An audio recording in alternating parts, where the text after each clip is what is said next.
আজ আমার ছুটির দিন। বাইরেটা দেখুন কি সুন্দর মেঘলা মেঘলা ওয়েদার। বৃষ্টি পড়ার আগের মুহূর্ত এটা। আর বৃষ্টি পড়া মানে রান্না, খাওয়া আর জমিয়ে টিভি দেখা, সেই প্রোগ্রাম নিয়েই আজকে রয়েছি আমরা। বাইরে কোথাও বেরোবো না, জমিয়ে রান্না করব আর খাবো। বৃষ্টি মানে প্রথম মেনু যেটা মাথায় আসে সেটা হচ্ছে খিচুড়ি। কিন্তু বাবুর বাড়ি, আমার মত তো চলবে না। তো দেখা যাক বাবুর বাজারে কি এনেছে। আলোচনা করে মেনু ঠিক হয়ে গেল। মেনু হচ্ছে আজকে হবে আলু পটলের চিংড়ি। বাজার থেকে চিংড়ি এসছে, এই যে চিংড়ি, আলু পটল চিংড়ি। আর সাইডে তরকারি হিসেবে পাঁচমিশালি তরকারি, ডাল, ভাজা, কিছু একটা ভাজা আর চাটনি। তো মেনু ঠিক হওয়ার সঙ্গে সঙ্গে আমার রান্না শুরু হয়ে গেল। সাইডে ভাত বসে গেছে আর চাটনিটা আমি আগে বসিয়ে দিলাম। চাটনিটা যেহেতু গরম খাওয়া যায় না, তো চাটনিটা আমি সবসময় আগেই বসানোর চেষ্টা করি যাতে ঠান্ডা হয়ে যায় খাওয়ার আগে। এইগুলো হতে হতে আমি সাইডে যতটুকুনি পারলাম কাটাকুটা করতে থাকি। প্রচণ্ড গরমে আমগুলো সব পেকে গেছিল, তাই মোটামুটি যতটুকুনি বাঁচিয়ে একটা জেলি টাইপ চাটনি বানানো যায় সেটাই চেষ্টা চলছে। ঘরকন্যার কাজ মানুষকে শেখানোর জিনিস নয়, এগুলো করতে করতে আস্তে আস্তে মানুষের সবারই অভ্যেস হয়ে যায়। আবার কেউ ইচ্ছে করে করে না, বানিয়ে বানিয়েও করে না। তো জীবনে বেঁচে থাকার জন্য যতটুকুনি প্রয়োজন ভগবান বা উপরওয়ালা যাই বলুন, সেগুলো আপনি আপ শিখিয়ে দেয় মানুষকে।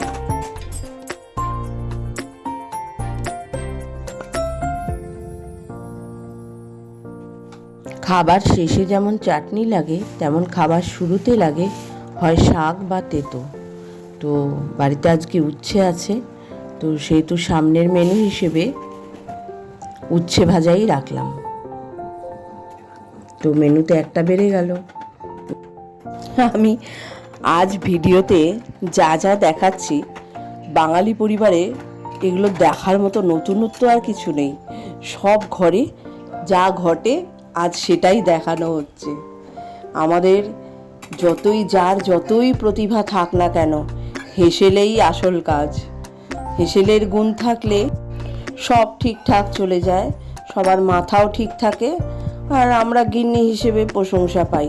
আর যদি আমি বড় টিচার, প্রফেসর, হ্যানা ত্যানা অনেক বড় বড় জবও করি, তাও আমার হেসেলের আর্ট জ্ঞান থাকতেই হবে, না হলে নাকি আমরা একদমই যোগ্য সংসারী গিন্নি বান্নি নই।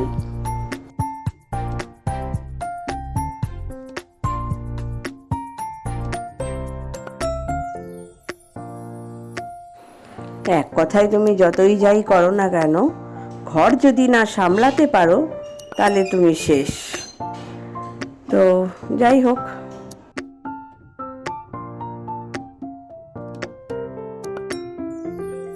অসহ্য লাগুক আর বোরিং লাগুক, কাজ তোমাকে করতেই হবে। আর না হলে কাজের লোক ছাইপাশ যা রান্না করে দেবে তাই তোমাকে খেতে হবে, সে গ্যাস পুড়িয়ে হোক, তেল জ্বালিয়ে হোক।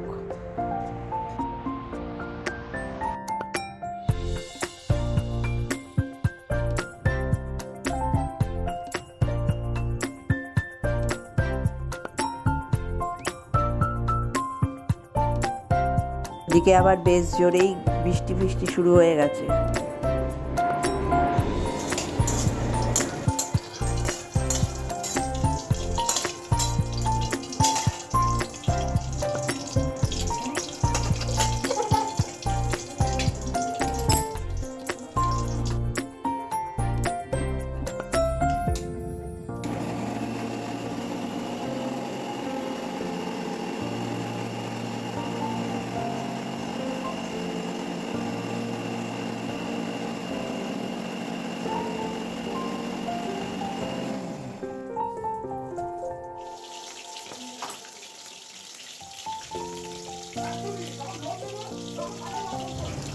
আমি আবার পটল দিয়ে যাই করি না কেন, পটলগুলো নুন হলুদ মাখিয়ে কড়া করে একটু আগে ভেজে তুলে রাখি। তারপর রান্নাটা হয়ে গেলে মাঝখানে পটলগুলো দিয়ে একটু নেড়ে চেড়ে ফুটিয়ে টুটিয়ে নিই। তো এটা একটা আমার নিজস্ব সিস্টেম।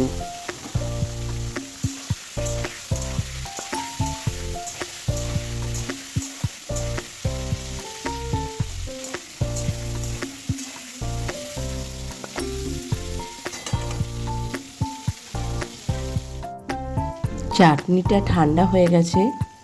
এবার আমি ওর মধ্যে একটু টালা মশলা আমার বানানো থাকে, সেটা আমি দিয়ে দিলাম। চাটনি মানে যে কোনো টক চাটনিতে, বিশেষ করে আমের চাটনিতে একটু টালা মশলা দিলে চাটনির সেন্টটা যেন দ্বিগুণ হয়ে যায়। আমার বাড়িতে সবাই পছন্দ করে, তো এটা আমি ভীষণ ইউজ করি। সমস্যা হয়ে গেছে, আমার কর্তাবাবু দারুণ রান্না জানে এবং সে বেশিরভাগটাই রাত্রিবেলা সেও হেল্প করে।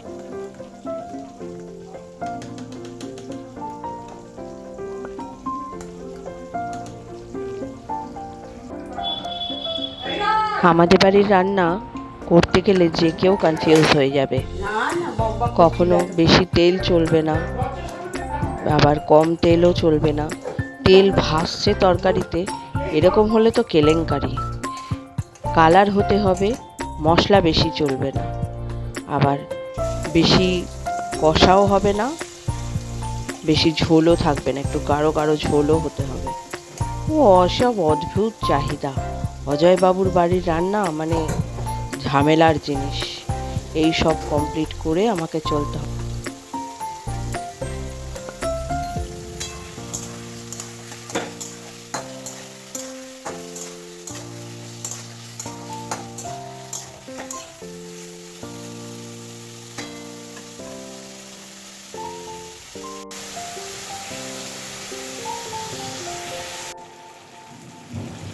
যাদের বাড়িতে কর্তাবাবুরা রান্না জানে না, তাদের বাড়িতে খুব আনন্দ।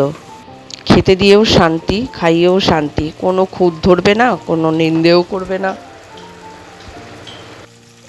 কিন্তু আমাদের বাড়িতে ওসব চলবে না। যা কিছু না কিছু খুঁত বেরিয়েই যায়। এত বছরেও আমি এখনও ঠিকঠাক করে উঠতে পারলাম না, কিছু না কিছু গড়বড় হতেই থাকে।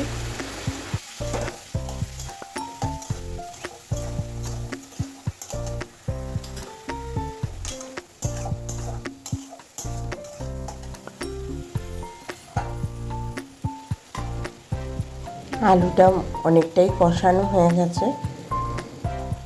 এইবার আস্তে আস্তে পটলটা হাফ দিয়ে দেবো। এটা যেহেতু মেন মেনু, তো এটা হয়ে গেলেই মনে হবে যেন অর্ধেক রান্না আমার কমপ্লিট। সব সময় মাছ, মাংস, ডিম যেটাই হোক না কেন, সেটা যখন আগে হয়ে যায় তখনই মনে হয় অর্ধেক রান্না আমাদের শেষই হয়ে গেল। আর পরের কাজগুলো খুব তাড়াতাড়ি উঠে যায়। আমার ক্ষেত্রে না, এটা সবার ক্ষেত্রেই হয় বোধহয়।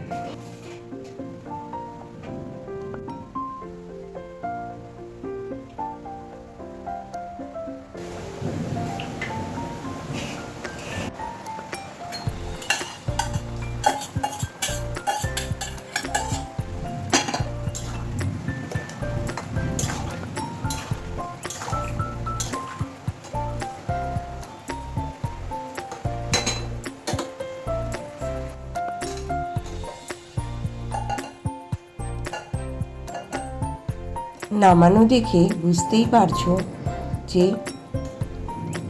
আলু পটল চিংড়ি রান্নাটা আমার কমপ্লিট। আর ওদিকে অল্প অল্প করে সমস্ত সবজি, 5 রকম সবজি আমি কেটে রেখেছি, যেটা দিয়ে 5 মেশালি সবজি বসিয়ে দেবো। এবার কড়াটা ধুয়ে, এই যে কুমড়ো কাটা আছে, টমেটো কাটা আছে, আবার এই যে পটল তো ভাজাই রয়েছে, আগে থাকতে ভেজে রেখেছিলাম। এটা আলু, আর এই হলো ঝিঙে। কি সুন্দর কালার লাগছে না? ছবিতে দারুণ লাগে সবগুলো। রান্না তো সারাক্ষণই করি, কিন্তু ভিডিও তুলতে তুলতে রান্না করা এই জন্য একটা আলাদা মজা মজা লাগছে। বেশ মনেই হচ্ছে না এটা রান্না করছি, টাইমও একই লাগছে, আর বেশ মনে হচ্ছে যেন আমি অন্যের সঙ্গে গল্প করতে করতে রান্না করছি। আমার বেশ এই ফিলিংসটা দারুণ লাগলো। ঘরের সামান্য সামান্য কাজগুলো বা আমাদের দৈনন্দিন কার্যকলাপগুলো যে একটা স্পেশাল কিছু দৃশ্যের বস্তু হতে পারে, এই জিনিসটা আমি ইউটিউব দেখেই শিখেছি। পাঁচমিশালি সবজিতে আমরা কিন্তু 5 ফোড়ন আর শুকনো লঙ্কা ফোড়ন দিই। তো যাই হোক, তেল গরম হয়ে গেছে, আলুগুলো দিয়ে দিলাম। এই ভিডিওটা দেখে কেউ ভাববেন না যেন আমি ফুড ব্লগার। ইউটিউব ভিডিওর সঙ্গে আমি আমার শখ মেটাই, আমার সময় কাটাই। আমার এমন একটা বন্ধুর মতো জায়গা হয়ে গেছে যেখানে মনে হয় আমি নিঃসঙ্গ নই। তো সেই কারণেই আমি আমার শখের কারণে শুধু ভিডিও তুলি। ইউটিউব চ্যানেলটা আমার কাছে আমার বন্ধুর মতো হয়ে গেছে, প্রিয় বন্ধু যাকে বলে। আমার মনের যা ইচ্ছা বা যেগুলো ধরো ভালো লাগে সেই ধরনের ভিডিও দেখা, সময় কাটানো, একাকিত্বটাকে পুরোপুরি দূর করে দেয়। আমার বলে না, যে কোনো লোকের, ধরুন কারো রান্নার দিকে ইন্টারেস্ট, কারো ঘোরার দিকে বা ট্রাভেলের দিকে ইন্টারেস্ট, বা যে কোনো পড়াশোনা বলুন, যে কোনো লাইন বলুন, সব দিকের চাহিদা ইউটিউব মেটায়। তো ইউটিউবটা আমার বলে না, লাখো লাখো লোকের এখন একটাই প্রিয় চ্যানেল হয়ে গেছে। ফেসবুক যেমন আগে ছিল, এখন ফেসবুকের সাথে সাথে ইউটিউবটাও সমান তালে সব্বার ঘরের বন্ধু হয়ে গেছে। আবার দেখুন, কত লোকের তো সুপ্ত প্রতিভা থাকে, তারা হয়তো সবার সামনে সেটা প্রকাশ করতে পারে না, কিন্তু ইউটিউব এমন একটা প্ল্যাটফর্ম হয়ে গেছে যে সবাই তার মনের ইচ্ছা, নিজস্ব প্রতিভাগুলোকে দেখাতে পারে, যেগুলো অনেকেই দেখে, তাদের আনন্দ উপভোগ করা প্লাস জ্ঞান অর্জন করা, সব দিকের চাহিদা মেটায় ইউটিউব। দেখতে দেখতে আমার রান্নাও শেষের দিকে প্রায় হয়ে এসছে। এবার একটু ডালের জন্য অল্প একটু পাঁপড় ভাজবো। আলু ভাজা, পটল ভাজা, বেগুন ভাজা সব একঘেয়ে হয়ে গেছে, তো মাঝে মধ্যে আমি একটু পাঁপড় ভেজে নিই, তাতেই আমার হয়ে যায়। পাঁচমিশালি সবজি যখন কমপ্লিট হয়ে যায়, সেটা নামানোর আগে আমরা একটু টালা মশলা দিই। আর সব টালা মশলা কী জিনিস সবাই জানেন তো? টালা মশলা হলো আরও অনেক কিছু হয়তো দেওয়া যায়, অতটা আমার জানা নেই, কিন্তু আমি দিই সেটা হচ্ছে জিরে, ধনে, মৌরি, শুকনো লঙ্কা। এই 4টে মশলা ভেজে গুঁড়িয়ে নিয়ে রেখে দিই। একটা কাচের শিশিরে রাখলে ওটা অনেক দিন বেশি ভালো থাকে। তো যাই হোক, ওই গুঁড়ো মশলাটা আমি নিরামিষ তরকারি, বিভিন্ন রকম পাঁচমিশালি তরকারি, তারপরে চাটনি, এইসবে নামানোর আগে মিষ্টি দিয়ে আর একটু টালা মশলা দিয়ে দিলে তরকারির সেন্ট, স্বাদ দুটোই বেড়ে যায়। ভিডিও শ্যুট করতে করতে রান্না করাটা বেশ ভালোই লাগলো, সময়ও কেটে গেল, আর বৃষ্টিটাও সাইড দিয়ে খুব আনন্দ দিচ্ছে আমাকে, এনার্জিও দিচ্ছে। বেশ ঠান্ডায় ঠান্ডায় রান্না করাটা একটু কষ্টের মনে হলো না আজকে। তাহলে বন্ধুরা, ভিডিওটা এবার আমাকে শেষ করতে হচ্ছে। রান্নাবান্না শেষ, খেতে দেওয়ার সময়। বাইরে বৃষ্টিটা এনজয় করতে গেলে তাড়াতাড়ি খাওয়া টাওয়া সেরে নিয়ে সোজা বিছনায় উঠতে হবে, তবেই ছুটির দিনের মজাটা উপভোগ করা যাবে, তাই না? আর তার সঙ্গে যদি একটা দুটো ভালো মুভি পেয়ে যাই তো কথাই নেই। ব্যাস, রান্না কমপ্লিট, খাবার দাবার গোছানোও রেডি, এবার খেতে দেওয়া শুধু বাকি। মেনুতে মোটামুটি কী হলো সব আগে দেখিয়েই দিয়েছি। এবার শুধু দেখানো যেটা বাকি আছে সেটা হচ্ছে ভোগের পায়েস। আমাদের কালকে গেছে অমাবস্যা পূজা, মায়ের কাছে আমরা ভোগ নিবেদন করি, তো সেই পায়েস আমরা একটু রেখে দিয়েছিলাম খাবার শেষে। এটাই হচ্ছে লাস্ট মেনু। আমাদের খাবার তো হলো, এবার হচ্ছে গাছের খাবার পালা। গাছের সার, এগুলো যা সবজি কাটি খোলাগুলো সব রেখে দিই গাছের সারের জন্য। রান্না খাওয়ার শেষে জানলা দিয়ে বসে বসে এই ভিডিওটা তুললাম। কি সুন্দর যে লাগে ছুটির দিনে শুয়ে শুয়ে জানলা দিয়ে বৃষ্টি দেখাটা, চিন্তার বাইরে। যাই হোক, ভিডিওটা আমাকে এখানেই শেষ করতে হচ্ছে আজকের মতো। আসি তাহলে সবাই ভালো থাকবেন, সুস্থ থাকবেন আর সঙ্গে থাকবেন। সবাই ভালো থাকলে আমরাও ভালো থাকবো। আসি তাহলে, টাটা।